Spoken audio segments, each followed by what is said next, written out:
Welcome back to my class. In today's class, we'll continue the previous topic, that is morphology of flowering plants. So today we'll learn about the types of root systems.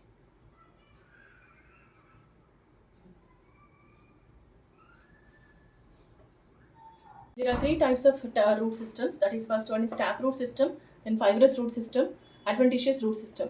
The taproot system consists of mainly the primary root. The primary root is nothing but the root which is arising directly or just beneath the stem and is formed in mostly in case of dicots. The taproots, in the taproots, you can see that the primary root is the strong root, or which is the main root which is arising just beneath the stem. And these primary roots, in turn, they have the lateral roots. Now these are the lateral roots which are coming deep inside the primary roots. Lateral roots, or we can say secondary roots also. That means the taproot system consists of totally the primary roots and the secondary roots. And these secondary roots, they have again divided into branches called as the root hairs.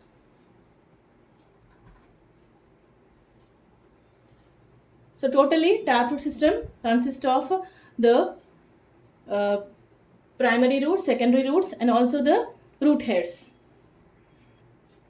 The best example for this one is all the dicotyledonous plants constitute the taproot system. Right.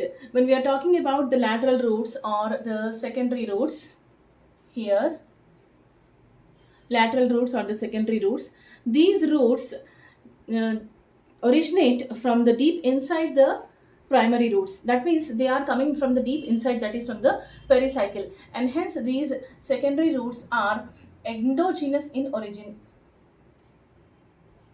We call them as endogenous in origin. Whereas in case of root hairs, the root hairs are originating from the epidermal layers of the lateral roots, and hence they are the exogenous in origin. I hope it is clear. The root hairs are exogenous in origin and they are unbranched and they are unicellular. Now let me show you how. Like if it is the lateral roots, peripheral cells, right? So peripheral cells, if it is a lateral root, all the cells which are at the borders of the roots, that is borders of the layer, that are epidermal layers, we call that as peripheral cells. These peripheral cells, what they do, they will protrude outside. So that means one peripheral cell will protrude outside and will form the root hairs.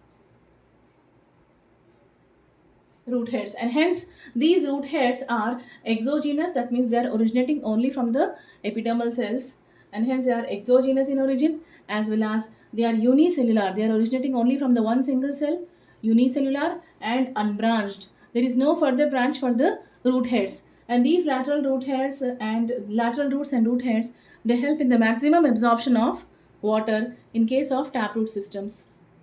In the previous class, we have seen that the roots originate from the radicle. Okay, and the roots originate from the radicle, and those roots which are directly originating from the radicle, they are called as taproot systems, taproots or taproots. And there are certain types of roots that will be formed from any other part of the plant apart from the radicle. And these type of roots, we call them as adventitious roots. That means apart from the radicle, they will originate from the any other parts, like either the stem or the leaf. These kind of roots, we call them as adventitious roots system. Like example, see, you can see here, this is the adventitious roots, and this is the best example for the sweet potato.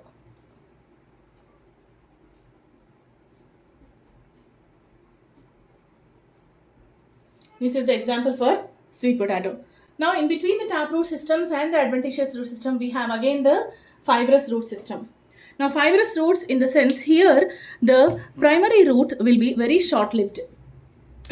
The primary roots, which is originating immediately next to the branch, is very short-lived and is replaced, that is, by a n number of thin thread-like structures called as the fibrous roots. These are all the fibrous roots, and these can be seen in case of all the monocots, or we can say the grass family.